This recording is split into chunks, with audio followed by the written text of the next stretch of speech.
Pronto, então vamos à nossa aula, né? Pega aí a apostila, pega papel e caneta. Se você tiver a apostila, tá show. E depois vocês vão ainda ter um tema de casa, tá? Que vai ser fazer essa parte, fazer essa planilha. Se vocês quiserem, eu também posso mandar ela de Excel para vocês. Aqui a gente vai fazer hoje no caderno, né? Na apostila. Mas depois, se você quiser colocar em prática, eu vou disponibilizar lá no grupo da turma essa mesma planilha em Excel e aí vocês podem organizar todas as contas, tudo direitinho, numa planilha extra, aquela do orçamento familiar, tá? Então, vamos à nossa aula. Deixa eu compartilhar a minha telinha aqui com vocês.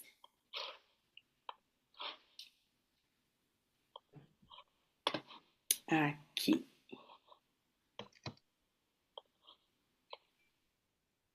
Pronto. Estão vendo aqui a minha telinha? Sim? Show, beleza. Então vamos lá, né? Essa é uma parte, gente. O nosso curso foi maravilhoso, né? Foi incrível, mas teve essas duas partes então que ficaram faltando na nossa aula e que eu gosto sempre de dar numa aula bônus, porque aí a gente consegue concentrar também um pouco melhor aqui e a gente deixa a parte mais emocional para o nosso treinamento, tá?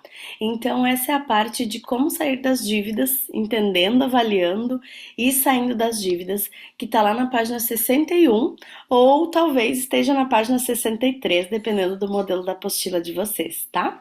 Então dá uma olhadinha na página 61 ou 63 para ver aonde que está e compartilhem aqui comigo no slide para a gente saber certinho, tá?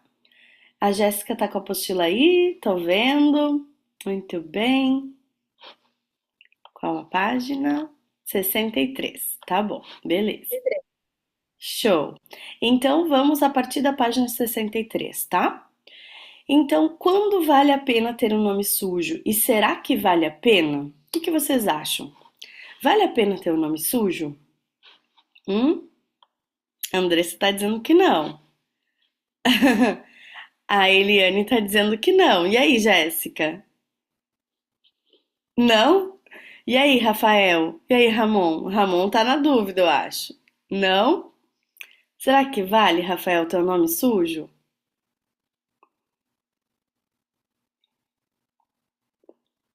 Não consegue ouvir. Quem mais quer Oi, opinar aqui? E oi, aí, bem na hora não ouvi o que tu falou. será que Eu tô vale com a a apostila aqui, ó. Aham, que legal. Será que vale a pena ter um nome sujo em algum momento? Acho que ele caiu, né? Tava entrando no elevador. E aí, Diego? Bora, Diego. Conseguiu ouvir, Rafa?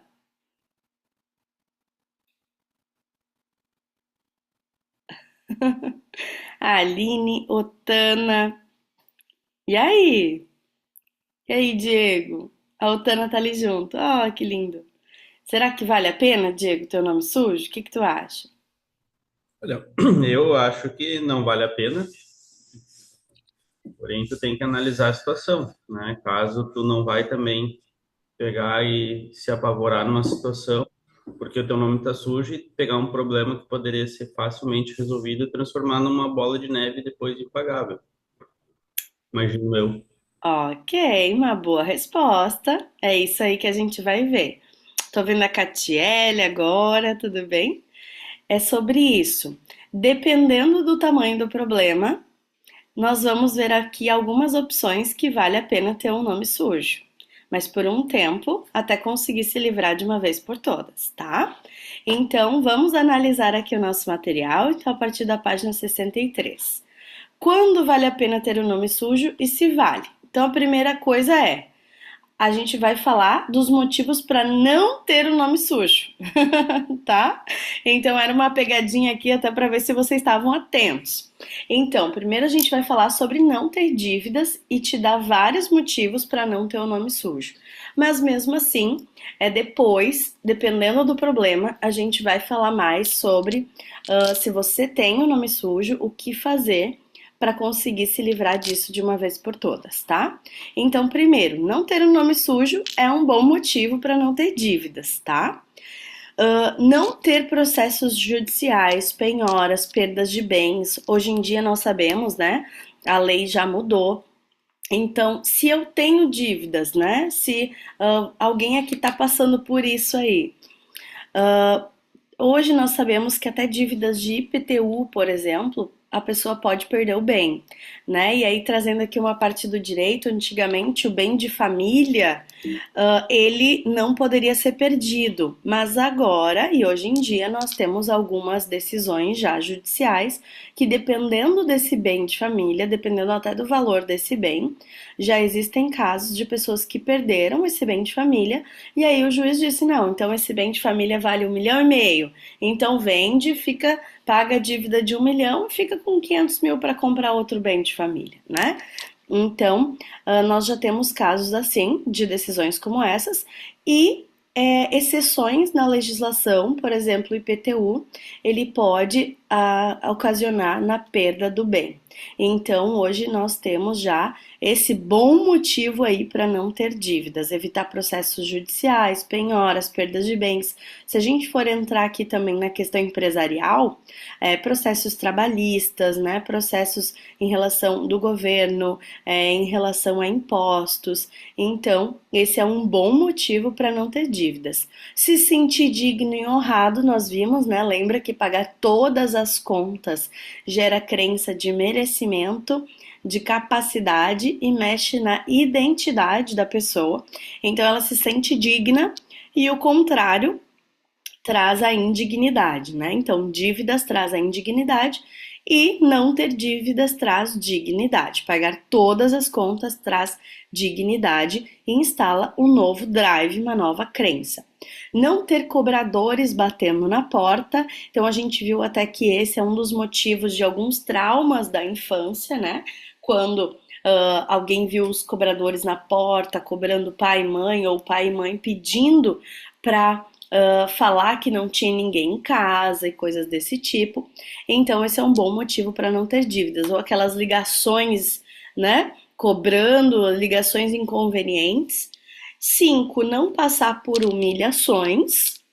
Então, não se sentir humilhado em alguma situação, em algum banco, em alguma situação, enfim. Lembra aí da Vânia, né? Que trouxe para vocês o caso lá do posto? Então, são situações como essas, né? Não passar por humilhações. Facilidades para financiar ou uma compra ou ter acesso ao crédito. Então, nós sabemos que existe uma listinha, né, um caderninho dos bancos, inclusive entre eles, né, inclusive pelo Banco Central também, no Bacen ficam algumas informações. Perdão.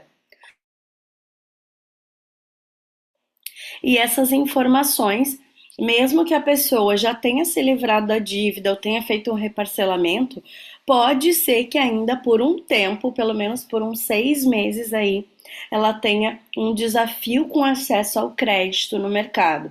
Não só naquele banco que ela teve a dívida, mas em outros bancos. Então, isso é uma prática, né, que se a gente for analisar pela lei do consumidor, isso não poderia acontecer. Se a pessoa não tem dívidas ou já parcelou alguma dívida com o banco, tecnicamente ela tem crédito, mas por um tempo ainda os bancos, todos os bancos, todas as instituições bancárias ficam com essa análise de crédito dela, ou leva um tempo até esse score retornar o que era antes. O score é um número de 0 a 1000, como se fosse de 0 a 10, né? E esse score, à medida que a pessoa tem dívidas ou tem débitos ou parcelamentos, até débitos do governo, pelo que eu fiquei sabendo, esse score baixa também, tá? Então, quanto maior esse score, maior esse número de 0 a 1000, essa pessoa tem acesso ao crédito. Se tiver alguma negociação ainda em aberto com algum banco, vai ter um pouco de desafio para acessar o crédito. E a gente teve, né, as informações agora nas últimas semanas, principalmente ali durante aquela semana do nosso curso, que a taxa de juros subiu, né? A taxa Selic subiu. E a inflação, ela tá controlada, entre aspas, mas ela também está subindo. Então, o que que isso faz, né? O que que isso ocasiona? Faz com que os bancos eles segurem mais o dinheiro e sejam mais rigorosos com essa análise de crédito. Então, se por exemplo alguém pede um crédito, eles vão analisar melhor, porque com a recessão econômica, com a taxa de juros subindo, eles ficam mais seletivos para escolher as pessoas que eles vão dar crédito. E aí eles se arriscam menos. Então, eles vão arriscar entregar esse crédito para quem vai ser um bom pagador. A gente viu alguns anos atrás, né, os bancos liberando muito financiamento para imóveis, Minha Casa Minha Vida. Agora, isso tem sido mais seletivo, então as pessoas não conseguem tanto crédito no mercado. Isso é um reflexo da economia, é um reflexo desse aumento da taxa Selic, da taxa de juros nos bancos e com financiamentos, empréstimos e tudo mais, tá? Inclusive, turma, se vocês quiserem, eu andei conversando com o pessoal da Foco Investimentos, que é um parceiro nosso, né? Que é aquele aluno que eu falei para vocês que estava na turma com toda a equipe dele de consórcio. E ele me falou o seguinte: Sabrina, se tu quiser, para quem tiver interesse, eu posso talvez dar uma aula extra, né, uma aula bônus sobre como utilizar a carta de crédito ao invés de empréstimos para alguns financiamentos imobiliários. Então, por exemplo, ao invés de pedir um empréstimo no banco de 350 mil, 500 mil, 1 milhão, como utilizar uma carta de crédito, contemplar essa carta para utilizar isso em negócios imobiliários. Então, se vocês tiverem interesse nessa aula, né, que é do nosso parceiro Foco Investimentos, que foi um aluno meu, eu posso de repente combinar com ele e aí ele faz essa aula para nós. Eu quero participar também, né, para saber um pouco mais sobre isso. O que que vocês acham? Acho que seria legal? Sim? Legal. E aí a gente já pode tirar todas as dúvidas com ele também sobre carta de crédito e como que funciona isso, tá? Eu acho que vai ser bem interessante. Como ele se ofereceu, eu acho que vai ser legal. Então tá, vou agendar com ele. Daí eu coloco lá no grupo. Então, aqui continuando os nossos 10 motivos, o motivo número 7, então, ter uma vida mais saudável. Quem está com a vida financeira em ordem, tem mais tranquilidade, dorme melhor, adoece menos, fica menos tenso, menos preocupado, né? A gente já sabe que o sono, ele é um pressuposto para alta performance no dia a dia. Então, se você dorme menos de 8 horas, se você acorda várias vezes à noite, tem dor de cabeça, não dorme bem, o que que acontece? Você tem um reflexo ao longo do dia. Então, durante o dia, a pessoa tem a tendência a se sentir mais cansada. Então, quando você está mais tranquilo financeiramente, você também fica mais saudável, né? E isso reverbera em todas as áreas da vida, inclusive na produtividade, para fazer mais dinheiro. Não correr o risco de perder uma vaga de emprego ou de uma oportunidade de negócios também, né? Vamos dizer assim, ok? Por estar com o nome sujo. Então, esse também é um fator. Ser mais produtivo no trabalho, além de maior confiança numa entrevista ou numa negociação, e você pode se concentrar melhor nas tarefas profissionais se não tiver que se preocupar com as dívidas. Então, é a mentalidade livre, né? A mente fluindo, aquele flow, o fluxo de produtividade. Construir relações de qualidade, o descontrole financeiro, uma das principais causas de separação entre casais. Ter como suprir as necessidades de sua família pode ajudar a trazer mais harmonia para sua casa. Isso eu comentei com vocês, né, turma, durante o curso também, que um dos principais motivos hoje que eu atendo os casais são as brigas sobre finanças. Uma aluna me perguntou ontem, né, a gente teve a turma de formação em coaching, e ela me perguntou o seguinte: Sabrina, mas o que que acontece um processo de coaching financeiro onde o casal ele vai e fala tudo sobre finanças, né? Onde um fala que talvez gastou, um pegou a poupança do casal, aconteceu isso, aconteceu aquilo. Isso não dá separação, não. E aí eu disse para ela que não, né? É o contrário. Às vezes, depois de um tempo de processo, um do casal fala assim: olha, eu já não aguentava mais essa situação, ou eu já fazia bastante tempo que estava deixando e não falava sobre isso, mas isso me incomodava muito. Então, o processo de coaching ou essa organização do casal, ou você sentar depois do curso e conversar com o marido, conversar com a esposa e fazer essa organização financeira, é isso que vai dar mais liberdade para o casal falar sobre finanças. Então é o contrário, o casal começa a compartilhar a vida financeira e aí algumas insatisfações que talvez ia deixar passar ou ia empurrar para baixo do tapete, agora é falado sobre isso. Então, esse também é um dos motivos para não ter o nome sujo, é para que a vida financeira do casal flua de uma maneira ainda melhor, ainda mais tranquila, tá bom? Então, quando um sente, né, que tem um descontrole financeiro na relação, e geralmente os casais, né, economiza mais e o outro talvez é um pouco mais mão aberta, né, gasta um pouco mais. Mas também talvez um tenha uma facilidade maior para organizar a vida financeira e o outro tem uma facilidade para fazer mais dinheiro. Então é um equilíbrio que a gente precisa ter nos relacionamentos. E isso a gente constrói com conversa, tá? Então esse também é um bom motivo para não ter dívidas. É ter uma relação financeira familiar e de casal saudável, tá bom? Tendo a DR financeira aí. Mas Sabrina, será que temos bons motivos também para não ter um nome limpo, né? Que nem a pergunta que eu fiz para vocês.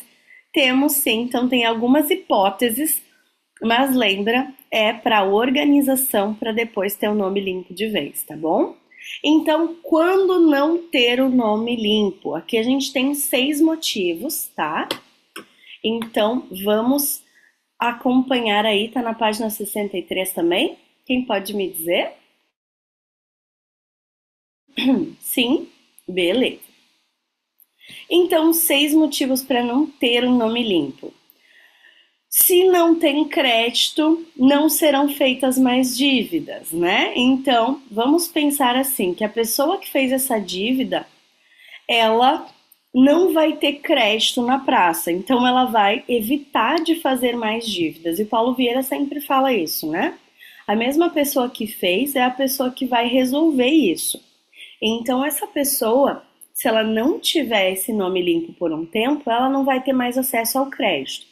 Então, vai cessar, vai estancar essa dívida e todas as possíveis outras dívidas que ela poderia fazer como uma tentativa desesperada para limpar o nome. Então, estanca essa dívida, estanca também o crédito e aí a pessoa consegue se organizar para daqui para frente ela ter o crédito e também ter a inteligência emocional financeira necessária para conseguir fazer essa organização. Como não há crédito, não existem contas futuras e a organização fica mais fácil. Como assim? Pensa, se não tem crédito, se o nome está sujo, para as dívidas, ou ela consegue parar tudo, né? O que ela tem de dívidas, talvez seja cartão, talvez seja um empréstimo consignado, talvez seja um crédito minuto. Nesse momento ela vai parar com tudo e com esse nome sujo ela vai conseguir pelo menos ter um tempo para se organizar e começar a pagar alguma parcela ou começar a guardar dinheiro para pagar esse valor à vista. Então, nesse intermédio de pelo menos 30 dias que ela teve o nome sujo, teve o crédito negado e ela vai começar nessa organização, ela vai ter um fôlego, ela vai ter um mês pelo menos para se organizar, para tirar aquele valor ali do orçamento familiar e começar a pensar o que ela vai fazer a partir de agora para quitar isso, tá? Terceiro motivo, viver dentro dos seus próprios termos. Então aqui a pessoa vai ser obrigada a só gastar o que ela tem. Como ela não vai ter acesso a alguns tipos de crédito, talvez cartão de crédito que ela teria antes, ela só vai gastar o que tem. E principalmente vai ser obrigada a pagar as coisas talvez em dinheiro, ou no Pix, ou a se organizar financeiramente. Então, a pessoa vai ter que ter uma intimidade com as finanças para ver o que ela vai pagar e só gastar aquilo que verdadeiramente ela tem acesso. Então, essa é uma parte boa também desse momento, que vai exigir organização dessa pessoa. 4. Vai demandar menos tempo para organizar as finanças. Vai ser mais rápido. Nesse início, é preciso ter clareza e consciência sobre essa vida financeira. Então, ela vai precisar fazer uma organização numa planilha ou num caderno. E como saíram as dívidas e agora ela vai se organizar para fazer um parcelamento ou uma negociação para quitar isso, ela vai organizar e vai ficar mais fácil a vida financeira. Então, talvez ela vai ficar ali com um básico para fazer o pagamento, e aí nós vamos ver também como fazer isso, quais são as dívidas essenciais, quais são as dívidas que não são essenciais. E aí ela vai organizar para pagar, num primeiro momento, o que é essencial. 5. Ninguém mais vai poder pedir dinheiro emprestado ou pedir emprestado o seu crédito. Turma, com tudo que a gente viu, né, na inteligência financeira, é até um pouco cômico isso, né? Como assim, Sabrina? Tu me ensinou que se alguém pedir dinheiro emprestado e eu não quiser emprestar, é só eu dizer não. Exatamente, mas aqui a gente está falando num caso extremo, tá, turma? Num caso onde a pessoa ela tá com muitas dívidas, ela não sabe o que fazer. Então, nesse momento, ela não vai ter como pegar mais dinheiro emprestado e também não vai ter como emprestar dinheiro. Então, digamos que essa pessoa tá lá naquela consciência ainda, em que ela tem que emprestar para se sentir amada, que ela tem que emprestar dinheiro para se sentir aceita. Ou talvez ela está com dívidas porque alguém pediu um cartão de crédito emprestado e ela emprestou e essa pessoa não pagou. Ou então ela costuma não só fazer uma parcelinha, mas também emprestar os seus cartões ou o seu nome para outros familiares ou para negócios de outros familiares. Então isso pode acontecer. Digamos que aconteceu dessa pessoa emprestar o cartão de crédito ou emprestar o nome para fazer um crediário, ou até aconteceu de alguém roubar os dados e fazer um cartão no nome, enfim, pode acontecer. O que essa pessoa faz agora? Então tem que ir atrás para resolver essa situação. Se foi o caso de um cartão clonado, isso é mais fácil de resolver. Agora, se ela, por espontânea vontade, pegou um cartão, pegou o seu nome e emprestou para alguém que não pagou essa dívida, aí, infelizmente, o devedor vira escravo de quem tomou emprestado. Então, nesse caso, quem emprestou esse cartão, quem emprestou esse crediário, quem emprestou esse nome, vai ser o responsável por fazer esse pagamento da dívida. E aí, vai entrar nessa hipótese que a gente está falando aqui. Então, pelo menos, vamos pensar assim.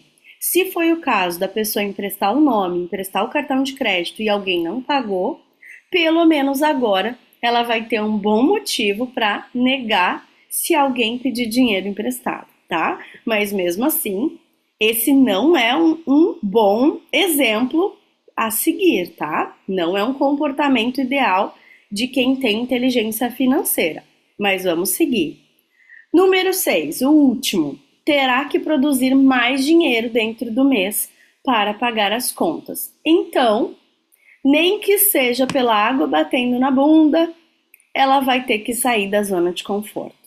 Então, quando a pessoa não tem o nome limpo, quando ela tem o nome sujo, ela vai ter que dar um gás para produzir mais, para vender mais, para fazer mais dinheiro, faturar mais, para pagar tudo isso. E aí ela vai ter que tomar atitudes para sair dessa zona de conforto. E só fazendo um parênteses aqui, né? Se por acaso a pessoa emprestou o cartão, não teve coragem de cobrar esse devedor ou tá cobrando, a pessoa não pagou, vai ter que lidar também com esse sentimento tóxico, tá?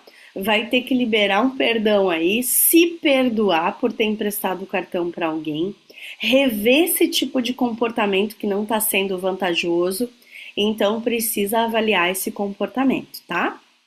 Vamos avançar aqui, depois eu vou passar para vocês alguns passos como organizar essas dívidas para você quitar o quanto antes, tá bom? seja uma dívida sua ou se alguém fez no seu nome, enfim. Dívidas são obrigações financeiras não honradas. São contas que você não pagou. Conta é uma despesa com vencimento futuro. Uma conta só se transforma em dívida se ela não for quitada na data combinada. Então, por exemplo, hoje é dia 8 de fevereiro.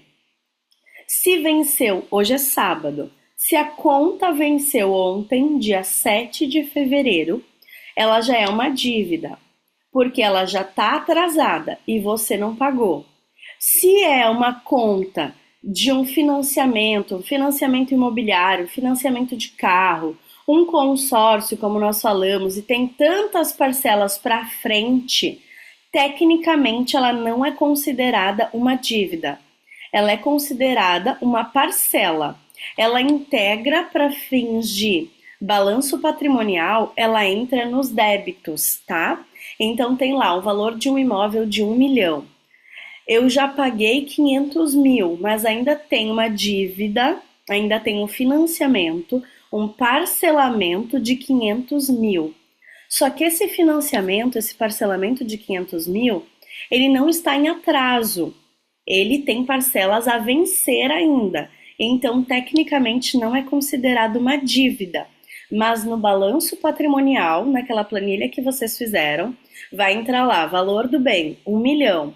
Valor em haver, 500 mil. Então, o meu patrimônio líquido aqui seria 500 mil reais positivo, tá? Que é o valor que sobra, que é o valor que eu tenho ainda. Então, nesse momento, vocês têm que pensar o seguinte: dívida, aqui que nós estamos falando hoje, é só o que já venceu. É um familiar, eu peguei um valor emprestado de algum familiar, do sogro, da sogra, do tio, do vizinho, do amigo, eu devo para alguém. Então você prometeu pagar, mesmo que seja mais para frente e tem esse valor para pagar em aberto. Ok, se você já prometeu pagar e venceu e se comprometeu em pagar o valor total, por exemplo, é uma dívida. Se você está pagando na data combinada com a pessoa e todo dia 10, todo dia 15, todo dia 20, todo dia 8 você acerta, não é uma dívida, você está pagando isso.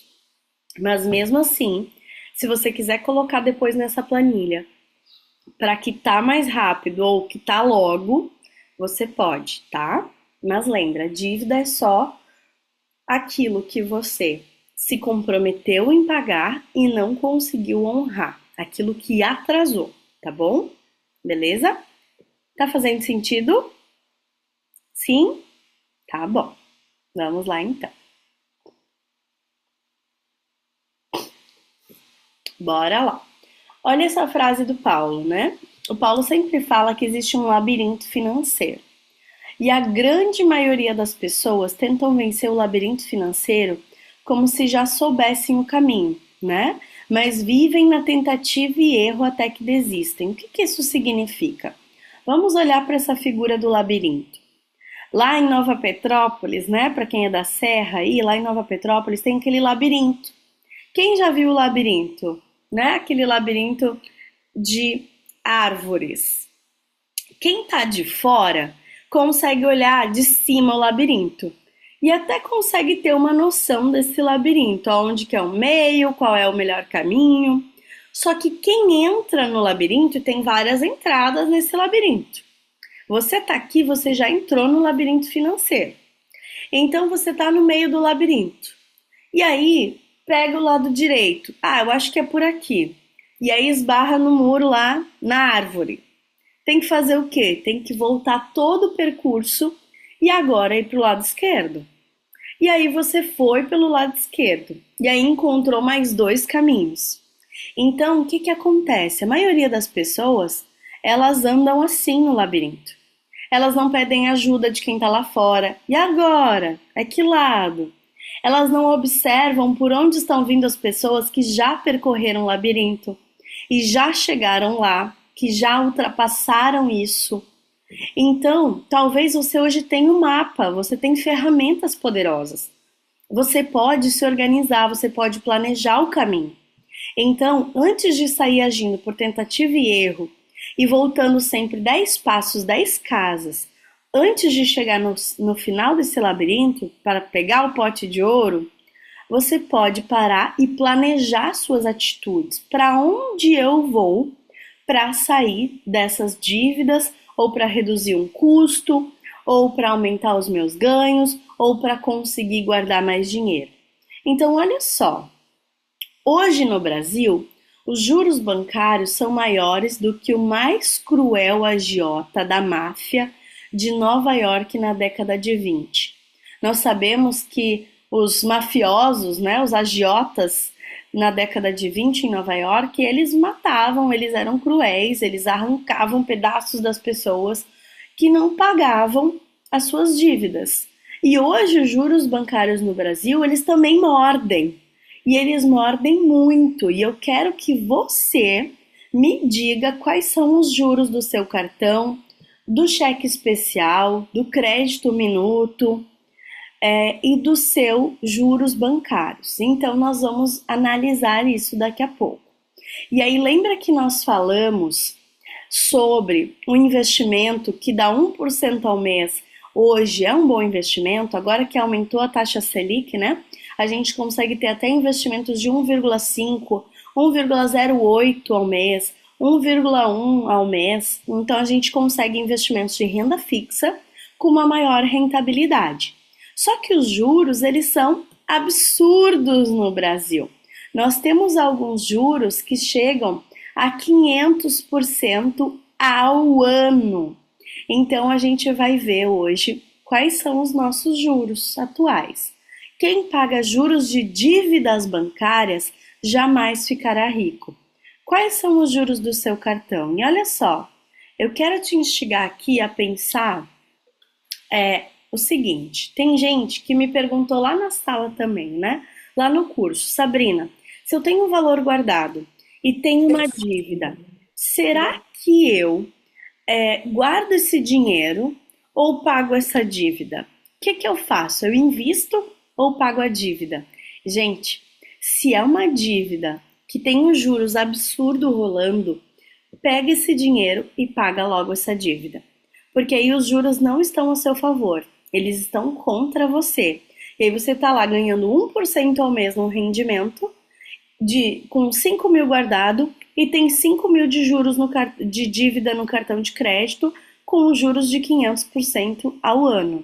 Muito mais de 14, 12, mais de 10% ao mês. Então eu quero que você olhe agora, e esse vai ser o seu tema. Não precisa falar se tem dívida ou não. Eu só quero que você olhe o seu cartão de crédito, abre o aplicativo do seu banco e eu quero que você me diga qual é os juros, a taxa de juros do seu cartão de crédito. Quem tiver fatura aí de cartão de crédito, pega aquela fatura impressa ou a fatura em PDF e lá no final você vai ver o tipo de juros. Vai ter umas letrinhas bem miúdas que vai ser a taxa de juros anual e mensal.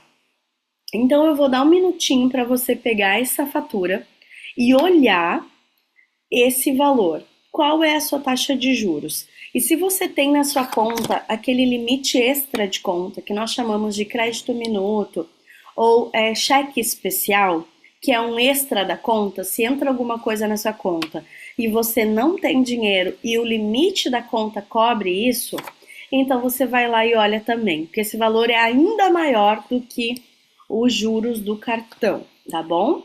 Então, se alguém já descobriu aí qual é essa taxa de juros do cartão, me conta aqui, tá? Alguém já descobriu? A Isabel já descobriu? Fala aí, Isabel, qual é a tua taxa de juros? Rotativo 7,5, Hum, rotativo próximo do período 9,5, 9,5, próximo período 11%, 11,25, tá,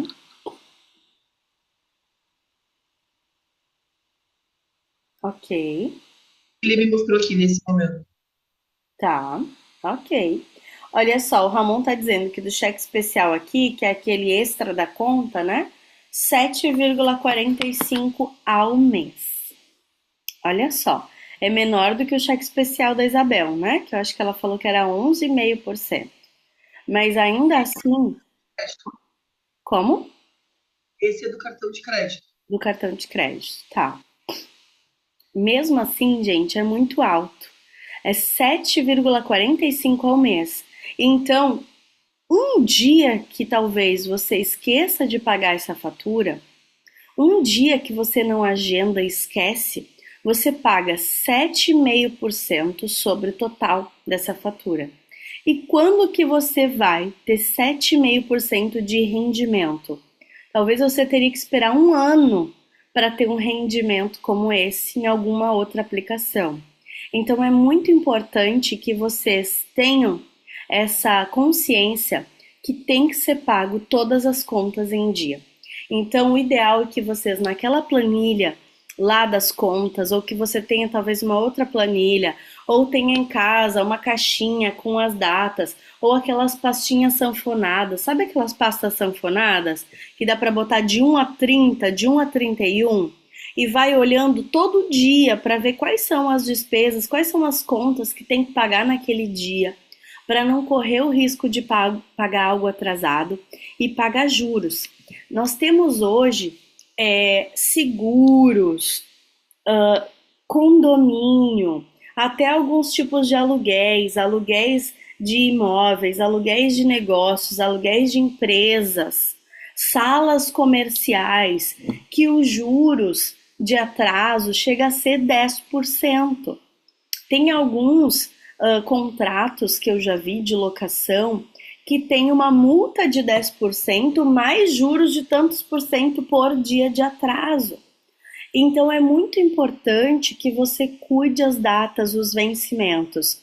Lembra que nós falamos na sala que um comportamento disfuncional, lá nas CDFs, um comportamento disfuncional financeiro é ter dinheiro para pagar e pagar atrasado? É como se você quisesse ser avisado que tem uma dívida pendente. É como se você quisesse uma atenção de alguém que vai te ligar e vai dizer: fulano, fulana, Ana, tem uma dívida aqui pendente. Então, não espere que alguém fique te lembrando das suas despesas pessoais, das suas despesas empresariais, das contas que você tem para pagar. E se você adia esse olhar às contas, isso também é um comportamento disfuncional. Você é adulto, você é adulta, você já precisa parar e olhar para a sua vida financeira. Lembra que eu comentei para vocês que eu tinha até medo de pegar a fatura do cartão e olhar? Mas o fato de não olhar não ia fazer desaparecer aquela conta. Então isso é uma falta de responsabilidade. Então se responsabilize, esteja no controle da sua vida financeira. Porque é só quando você olha, é só quando você tem consciência que você pode começar a melhorar e a mudar essa vida financeira, tá? Então é muito importante que você olhe sim. Juros, taxa de juros mensal, taxa de juros anual. Olha, o Rafa falou aqui para nós, né? Síndrome de avestruz, enterrar a cabeça no chão para não ver a realidade. Muito bom, Rafa, fiquei imaginando a cena, né? É exatamente isso. Não vou nem olhar, né? Não vou nem olhar. E, gente, é sobre isso, tá? É sobre ter consciência do seu estado atual. Então, não é não olhando que você vai resolver os problemas. Pelo contrário, é se permitindo olhar o que já foi, olhar se tiver alguma lambança, alguma dívida e começar a planejar a saída disso. Talvez vai levar 6 meses, talvez vai levar 1 ano, depende de como estão as coisas. Mas entenda, como que você quer estar daqui a 1 ano? 1 ano vai passar igual. A pergunta é, como você vai estar no final desse ano, no início do próximo? E aqui eu falo em todas as áreas da sua vida, tá bom? Então, é sobre isso. Quem não colocou aqui para mim a sua taxa de juros, taxa de cartão, coloca depois no chat ou vai, pesquisa, coloca no grupo. Uma pessoa me perguntou na turma, eu não me lembro quem foi, 8%, ó, a Jéssica falou. Ao mês, né, Jéssica? Uma pessoa me perguntou assim: Sabrina, eu tenho um cartão muito bom. Ele tem um limite muito bom mesmo para eu aproveitar oportunidades até de negócios. Será que eu devo cancelar esse cartão? Não sei. Qual é a taxa de juros dele? Qual é o valor da anuidade? Será que você consegue negociar uma anuidade por um ano, uma gratuidade por mais um ano? Será que você ligar lá e chorar para esse cartão, você consegue um desconto nessa anuidade? Então, é sobre isso, tá? E aí sempre priorizem cartões de crédito com uma taxa menor de juros, tá? Juros do cartão de crédito sobem e atingem 429,5% ao ano em junho. Essas são as taxas médias cobradas por banco e seguem em queda. Sinceramente, eu vejo um aumento, tá? Mas aqui está dizendo que segue em queda. No ano de 2023 estava em torno de 300 e alguma coisa por cento ao ano. Então, a minha percepção é que tem subido a taxa de juros até por esse aumento da taxa Selic que a gente comentou. E essa é uma informação do dia 26/7/2024, tá? Para sair do buraco, primeiro é preciso parar de cavar. Livro do Ben Zurel, Eu Vou Te Ensinar a Ser Rico. Então, vamos falar sobre o passo a passo agora para sair disso. Cartão, taxa anual 130% do Diego e saque 200%. Cheque especial 8,99 ao mês. Eliane está dizendo, cheque especial, 7,9 ao mês. Lembrando que, se pagar o mínimo do cartão, se tiver uma dívida, os juros é sobre juros, juros sobre juros, tá? E aí vira uma bola de neve e vai somando juros sobre juros. Por isso que algumas pessoas às vezes me perguntam assim, Sabrina, mas é vantagem pegar uma dívida, pegar um empréstimo para pagar uma dívida de cartão de crédito? Não sei. Dependendo da taxa de juros, sim. E a gente vai falar sobre isso no passo a passo para eliminar as dívidas, tá? Se de repente você consegue, com um familiar que não vai te cobrar juros, pegar um dinheiro emprestado e pagar uma taxa de um cartão absurdo como esse, é vantagem sim. Mas ainda lembra, não fique devendo, não fique com dívidas, tá? Mas analisa a taxa de juros. A gente vai falar disso já já. Vamos lá. Olha só, a vida financeira é como pedalar uma bicicleta. Só que não tem como pedalar a bicicleta com o pneu furado. Se o pneu estiver furado e você acelerar e ficar pedalando, só vai piorar a situação. E aí a bicicleta não vai andar mais e não vai mais ter jeito.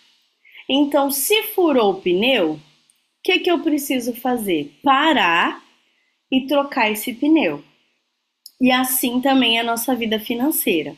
Então, a gente vai ver agora na página 66 o passo a passo para sair das dívidas. Eu quero que você vá fazendo aí junto comigo, tá? Vai observando aí. Monte um orçamento familiar e respeite pagar todas as contas com no máximo 60% da sua renda. Objetivo: gastar muito menos do que estava gastando. Lembra que na métrica da riqueza, um dos passos é pagar todas as contas com 60%? Lá no passo iniciante, lembra? Então, pagar todas as contas com 60%, você vai precisar ajustar esse orçamento. Só que se tem dívidas, o que eu faço para pagar, para quitar essas dívidas? Vamos ver agora. Então, primeira coisa, ajusta esse orçamento com agiota amigo. Com agiota cristão, né, Rafael? Para não ter problema. Olha aí a Ana, 7,2 ao mês, 130 ao ano e cheque especial 139 ao ano. Ok, tá mais baixo do que no ano passado, né? A média. Então, primeiro passo, monte o orçamento familiar e reduza pagar todas as contas com 60%. Lembrando que a gente viu passo a passo, se tem dívida também não tem mais crédito. Então, se subentende que essa pessoa vai gastar menos a partir de agora. Classifique as suas dívidas. E aqui eu vou passar uma planilha para vocês para fazer isso. Dívidas pessoais é DP. Nessa planilha vai ter lá DP e aí na apostila também tem, tá? DP são dívidas pessoais. Dívidas pessoais essenciais é DPE. Dívidas empresariais é DE. Dívidas empresariais essenciais é DEE. A gente já vai ver a diferença, tá? E dívidas com juros altos, médios e baixos. Então, qual dívida tem juros altos? Qual dívida tem juros médios e qual tem juros baixos? E aqui um exemplo. Juros baixos é menos de 2,5% ao mês. Juros médios é de 2,5% a 5% ao mês. E juros altos é acima ou igual a 5% ao mês. Então, todos os cartões que vocês me disseram aí, nenhum era abaixo de 5%. Então, todos são considerados dívidas altas. Então, se aconteceu de você não pagar algum desses cartões, é um juro alto, é uma dívida com juro alto, tá bom? Vamos à classificação então. O que são dívidas pessoais? Aquelas dívidas da pessoa física. Então, se você gastou um pouco a mais, se pegou empréstimo pessoal, se pegou empréstimo ou usou o cartão para pagar férias, pagar passagem, fazer compras e não conseguiu pagar, são despesas pessoais. O que são dívidas empresariais? Passou o cartão para pagar estoque, independentemente de onde essa dívida esteja, tá? Digamos que você passou o cartão pessoal da pessoa física e fez uma dívida empresarial. Você vai colocar na planilha como dívida empresarial. Então, comprou um maquinário, um software novo, comprou um computador novo, enfim, um carro, e é dívida empresarial, então lá na planilha você vai botar como dívida empresarial, DE. O que é dívida pessoal essencial e dívida empresarial essencial? É tudo aquilo que é o básico para sua subsistência.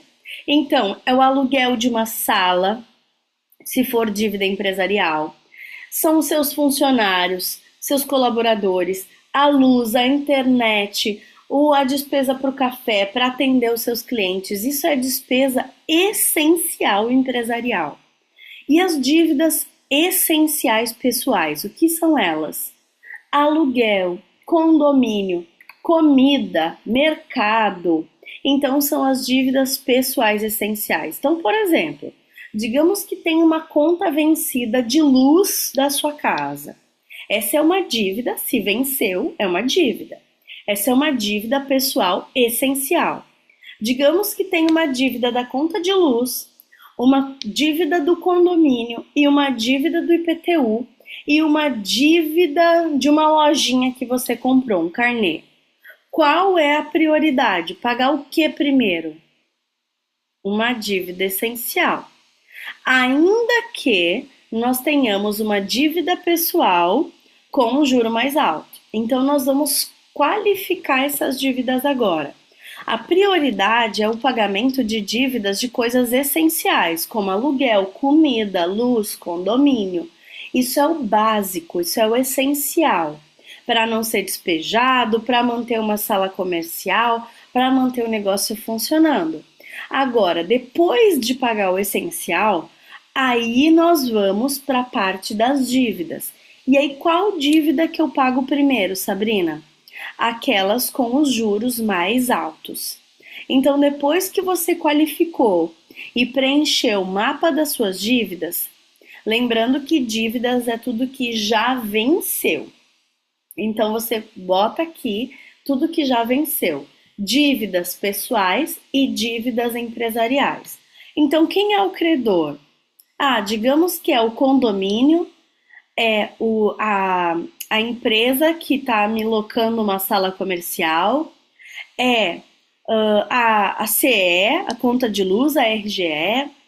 Digamos que o credor é um familiar, que eu peguei dinheiro emprestado. Aí eu vou colocar aqui, essa despesa é pessoal ou é empresarial? Ela é essencial? Sim ou não? Sim, é essencial. Não, não é essencial. Qual é a taxa de juros? Alguém está me cobrando juros? Essa dívida que eu tenho, tanto a empresarial como a pessoal, Além de ser ou não essencial, ela tem um juro alto? Quanto de juros? Você vai escrever aqui, juros e multas. E depois, qual foi o vencimento dessa despesa, dessa dívida? Quando que ela venceu? E o valor dela. Então, com esse mapa, você vai parar, tá lá na página 67. Você vai parar e você vai olhar. Se for algo essencial, você vai escolher pagar isso primeiro. Depois você vai elencando pela taxa de juros, qual é a maior taxa de juros, e também você vai ver qual dívida você pode quitar logo e quitar primeiro. Então vamos ver os próximos passos para organizar isso, tá bom? Terceiro passo, tome a decisão de pagar ou fazer uma moratória. O que é uma moratória? É um parcelamento. Então, ou você paga e quita tudo, ou você faz um parcelamento. Se você optar em fazer um parcelamento, tem algumas regras aqui que eu também quero passar para vocês. Quarto passo, a negociação ela vai ser pacífica. Então, você vai procurar essa agência bancária, vai procurar essa agência de cartão, vai ligar. Sabrina, mas eu vou ter que passar horas no telefone até conseguir falar com a bendita da agência. Pois faça isso, é sobre a sua vida financeira aqui. Então tira um dia, tira um tempo para fazer isso. E se necessário, vai ser uma negociação unilateral da dívida, em termos de juros e prazos. Como assim unilateral? Significa que talvez não vai ser você que vai decidir os juros e o prazo. Talvez vai ser a empresa, a operadora de cartão, talvez vai ter uma negociação lá no Serasa para você aceitar ou não. Então, quando é uma dívida com juros e prazos unilaterais, isso significa que você vai ter que só aceitar os termos que já estão te oferecendo. Se você conseguir negociar e barganhar opções diferentes, ótimo, mas talvez você não vai ter muita opção. Talvez vai ser só o prazo que você vai conseguir negociar e o tamanho dessa parcela. Talvez os juros você não vai conseguir negociar. Mesmo assim, se empenhe nesse processo de negociação. Chora juros e veja as suas melhores opções. Lembrando que se você já está com o nome sujo, juntar um dinheiro e esperar um prazo até que eles passe 3 meses, 4 meses, 6 meses dessa dívida, talvez você vai conseguir um belo desconto em mais de 50% do valor dessa dívida. Então espera para fazer uma bela negociação, porque logo que a dívida toma uma proporção, eles esperam 60 dias para que você ainda pague e te cobra um valor total ou cobra até um valor maior. Mas depois que passa 60, 90 dias, eles é como se já passassem para uma empresa terceirizada, muitos até vendem essa dívida para alguma empresa de cobrança, e aí eles já dão esse valor como perdido, e aí o que vier é lucro. Então, você consegue bons descontos para essas negociações, tá? Tanto na pessoa física como na jurídica, tá bom? Quinto passo, caso haja dívida de cartão ou cheque especial, a quitação ou negociação deve ser imediata, trocando juros altos por juros menores.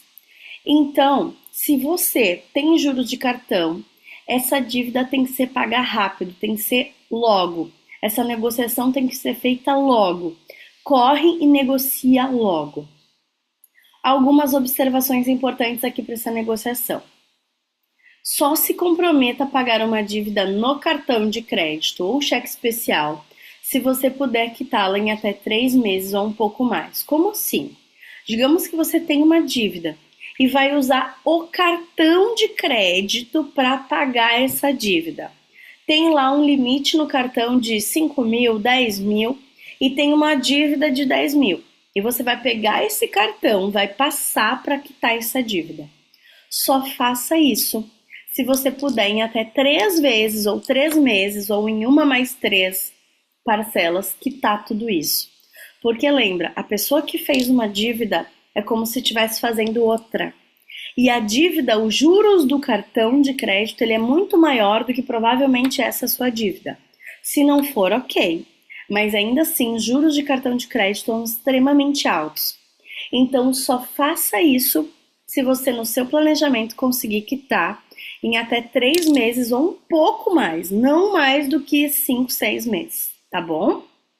E aí é só para um respiro e para uma organização pessoal, tá? Próximo passo. Só comece a pagar uma dívida se você realmente é capaz de quitá-la. E sempre assuma a metade da prestação que você acredita ser capaz de pagar. Turma, isso é muito importante. Ah, mas hoje eu sei que eu posso assumir uma prestação de R$ 1.000, de R$ 1.500, de R$ 3.000. Gente, eu vi e eu vejo casais que vêm para o coaching financeiro que às vezes têm dívidas com parcelas de mais de R$ 5.000. Ou várias parcelas de 5, de 3, de 1.000, de 2.000. E quando vê, o orçamento pessoal e familiar está tomado por parcelas exorbitantes. Pessoas que se comprometeram a pagar, às vezes, financiamentos bancários de valores gigantescos porque tomaram e assumiram essas dívidas com base num orçamento atual, mas não calcularam para ver se isso a longo prazo seria saudável e se iria trazer uma dignidade familiar. Porque usaram todo o orçamento e não deixaram nenhum respiro para passear, para ir num restaurante, para usufruir com a família de algo. Às vezes não sobra dinheiro nem para tirar férias e todo o dinheiro vai para pagar contas. Isso, se passar de 1 ano, torna uma indignidade tão grande, mas tão grande familiar, que as pessoas começam a ficar deprimidas em relação à sua vida financeira e pessoal. As pessoas começam, turma, a não se sentirem mais felizes com as suas vidas, porque não tem sentido viver para pagar contas. Então, quando você for assumir dívidas, quando você for assumir parcelamentos, assuma da metade do valor que você acredita pagar. Se você acha que pode pagar R$ 300, assuma 150, 180 no máximo. Por quê? Porque você vai ter um respiro. E a gente vai ver aqui que você pode adaptar o seu planejamento da métrica da riqueza também guardando dinheiro. Então, mesmo que você esteja pagando dívidas, tenha o drive de investidor. Deixa um valorzinho para você investir e ver o dinheiro crescendo a seu favor também. Nós vamos falar sobre isso. Até para que você talvez guarde um valor para quitar tudo isso lá na frente. Então, não esguele o orçamento todo com dívidas. Assuma dívidas bem menores do que você acha que é capaz de pagar para ter dignidade no lar e na família, tá bom? Para também usufruir à medida que você paga essas dívidas. E como fazer isso? Vamos para o 6º passo. Esse aqui também é uma planilha que eu vou mandar para vocês, tá? É um mapa de quitação de dívidas. Depois que vocês fizeram esse outro, que classificaram as dívidas, vocês vão agora fazer um plano de quitação, que é esse. E aí vocês vão colocar o credor, o valor, o vencimento, os juros, se foi negociado sim ou não, se tem um novo juros que foi negociado, uma nova data de vencimento e quando vai ser pago e alguma observação.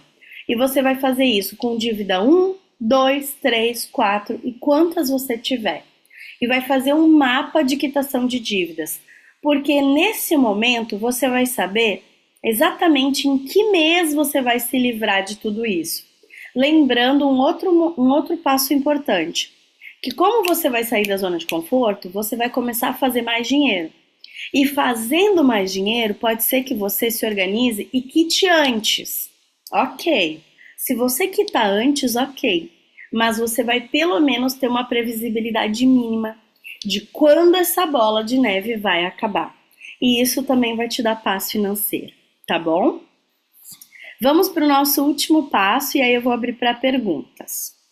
7º passo. Viver o comportamento de riqueza do primeiro passo, qual é? Pagar todas as contas com até 60% e usar 30% dos rendimentos para pagar a dívida e refazer o orçamento familiar. Então, qual é a minha sugestão aqui para vocês? Lembrando que isso é de cada um, tá?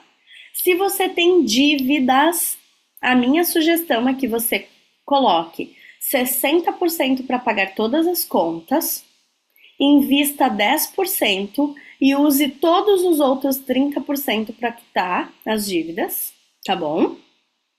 Então, use 30%, 10% do doar, 5% do se pagar, 10% do poupar para os sonhos e 5% do abundar. Use esses 30% para quitar todas as dívidas e continue investindo para ser rico em 10%. Sabrina, não, mas eu quero doar. Então, doe 5%, invista 5% e pague todas as contas com 60% e use 30% do restante para pagar todas as dívidas.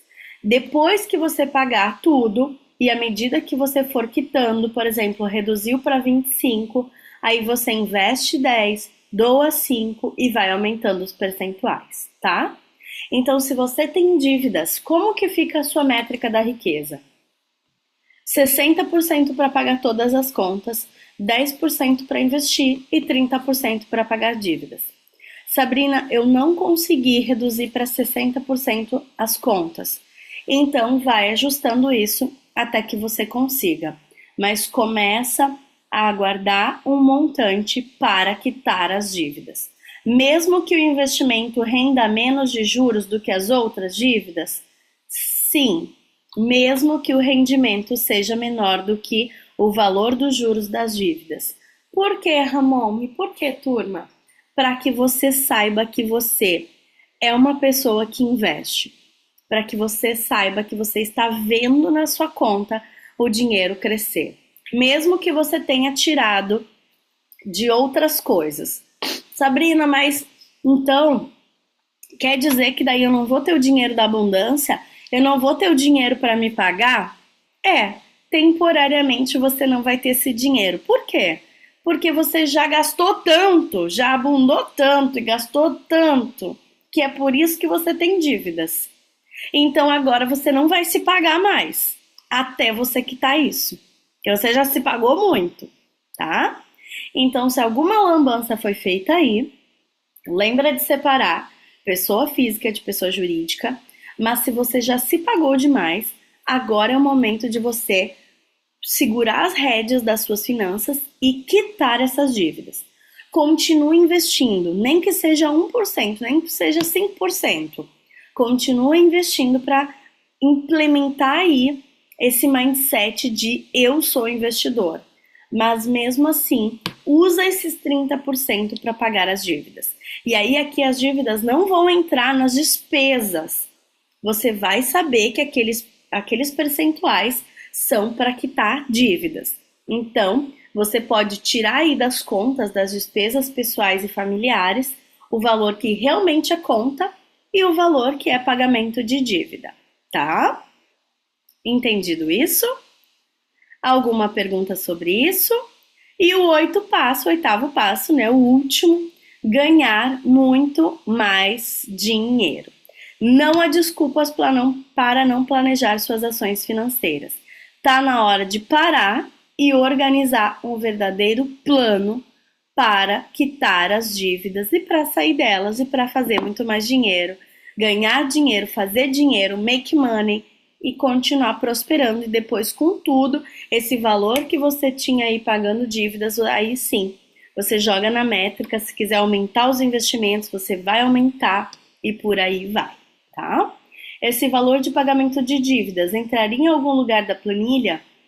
Sim, Ana, você poderia alterar ali a planilha e colocar um item, colocar uma linha extra só de pagamento de dívida. E aí ver o percentual que você está utilizando para quitar isso, tá? Lembra de separar pessoa física de jurídica. Então poderia até ter duas planilhas, uma da física e uma da jurídica, para ver exatamente aonde que está indo e qual o percentual. Oi! Fala, Isabel, tem dúvidas? Sim. Aqui eu estou anotando no percentual, no sétimo passo, eu anotei o percentual da métrica da riqueza no primeiro passo, e aí E, aqui, prestação de dívida. E aí, eu só. Agora que eu resolvi anotar, isso eu queria confirmar. Eu mantenho no investir, o pagar vai para dívida, o percentual do doar vai para dívida, o se isso, pagar, isso, o se pagar. doar Uhum. e o abundar vai tudo para dívida. Eu Isso, fico só no investir e pagar as contas. isso, é a minha sugestão, tá? Mas se você quiser, não, Sabrina, para mim, eu não fiz aquela, eu não tirei, vamos lá, né? Eu não tirei o dízimo antes de jogar nessa métrica. Eu não dizimei antes. Aí, se você não dizimou antes, você e quiser botar um valor para o doar, pode colocar também.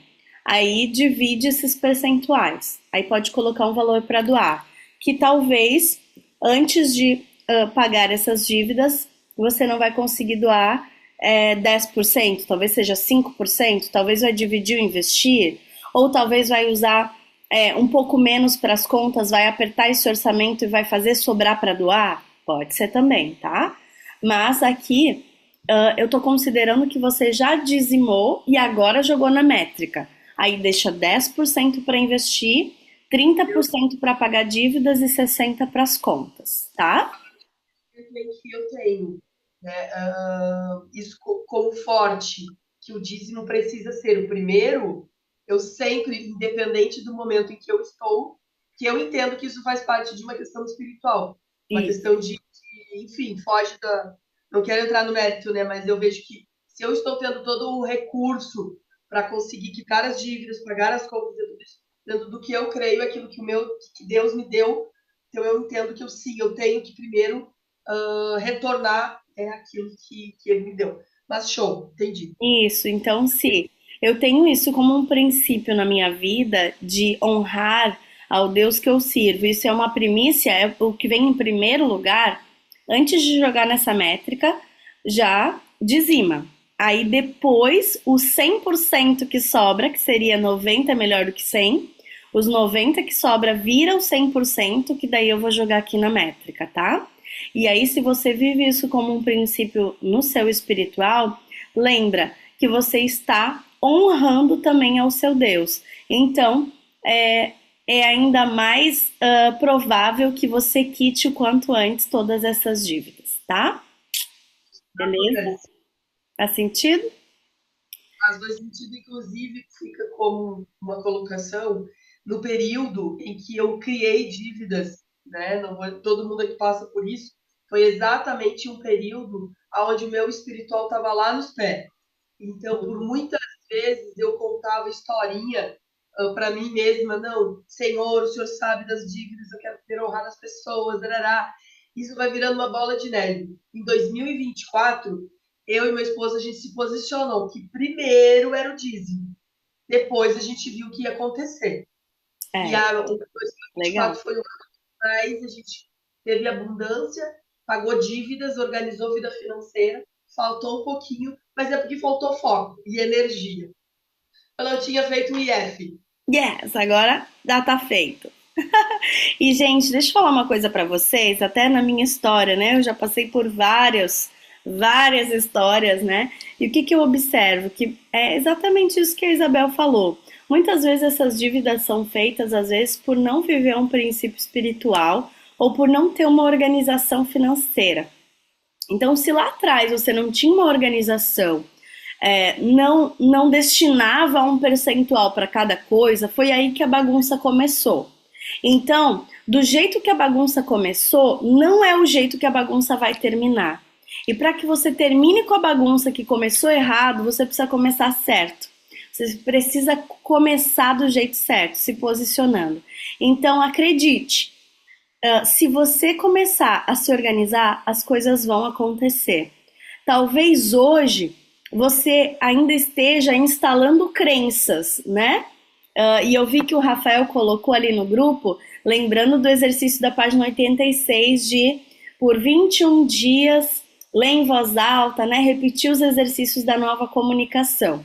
Então, lembra que é uma jornada. A pessoa que fez o 100%, ela pode fazer mais 10%, ela pode fazer mais 20%, ela pode fazer 200%. Né? E o Deus que te abençoou com 100%, com 90%, ele pode te abençoar em muito mais. Então acredite nisso, viva o processo. Se isso é algo muito novo para você, que não fecha na sua mentalidade, não tem problema. Começa com 1%, mas vai começando e vai sentindo, né? Vai sentindo, faz uma... doa para alguma instituição de caridade que você acredita, que você gosta, algum projeto que te toca o coração, com animais, com idosos, com crianças, enfim. Faça isso e lembra que um dos pressupostos da riqueza é se sentir rico. Vocês até colocaram o valor dos familiares e dos filhos, lembra? Que eu queria comprar alguns filhos de vocês por aí? Então, o primeiro passo é se sentir rico. E vocês são muito ricos, muito prósperos. Vocês têm uma riqueza maravilhosa. Então, passem a valorizar tudo isso. E quando a pessoa doa, quando você contribui com alguém, você é quem mais tem o sentimento de riqueza. A pessoa que doa, ela se beneficia muito mais da prosperidade do que quem recebe.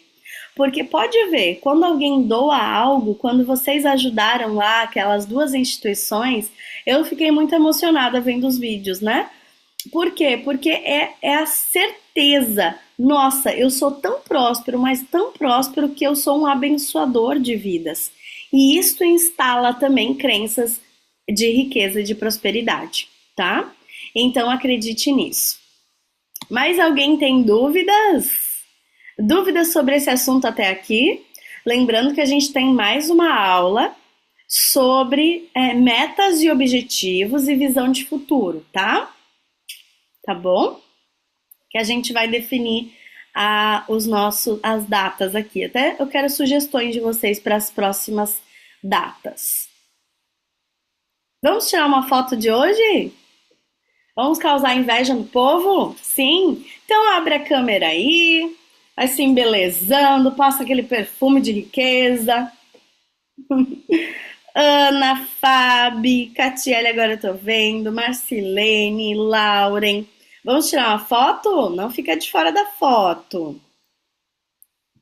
Oi, gente! Fabiane, Rodrigo, muito bem. Vamos lá então, prepara. Tirei. Vou botar lá no grupo para vocês, tá?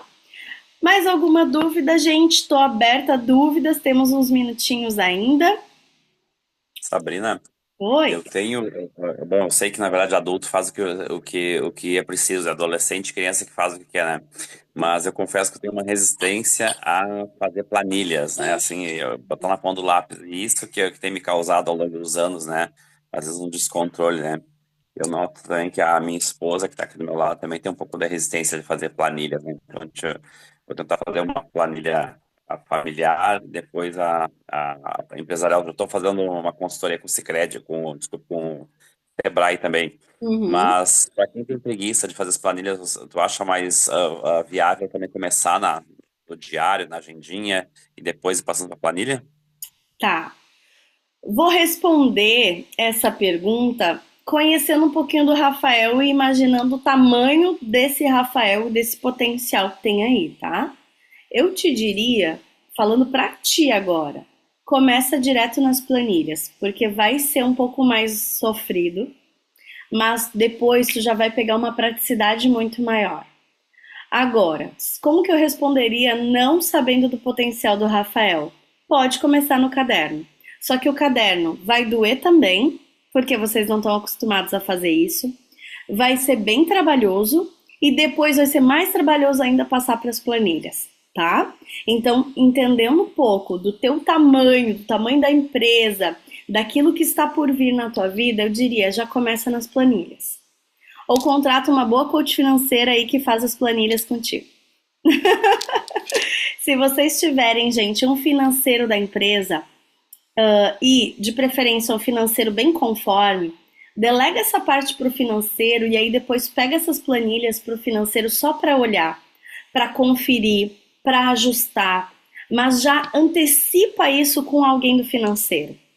No coaching financeiro de casais, Eu peço todas as informações, até das empresas, né, dos meus clientes, a maioria também é empresário, e tem o caixa da pessoa física, né, do casal familiar.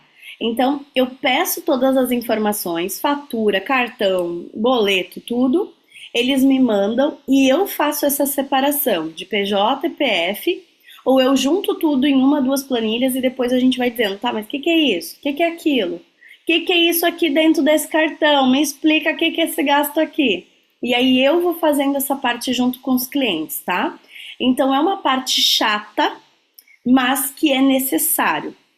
Só que depois que você tirou um tempo para fazer isso, e aí aqui eu tô alucinando o perfil do Rafael, que é mais influente, né? Que é um perfil bom para fazer dinheiro, esse perfil não é tão bom assim com essa organização. Mas lembra, se eu tenho um valor econômico alto, se eu quero ganhar mais dinheiro, eu vou precisar fazer. Então talvez eu vou levar 1, 2 dias, tira o carnaval agora para fazer isso, né? Passa 4 dias fazendo a planilha, olha que delícia!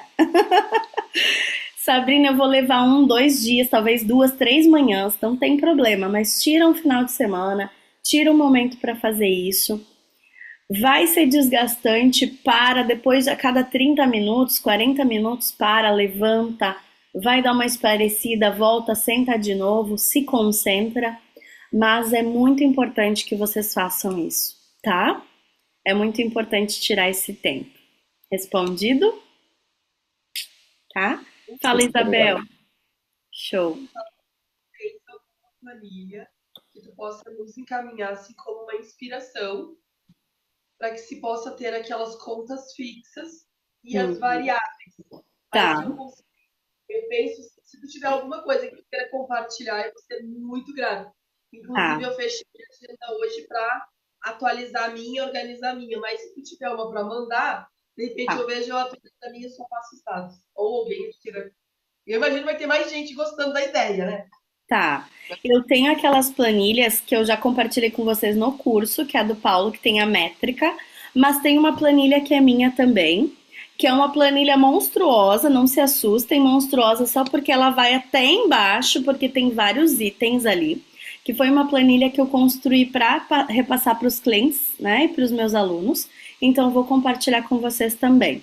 E aí, eu tenho também, para quem é coach, uma planilha que eu utilizo para registro de processo de coaching, tá?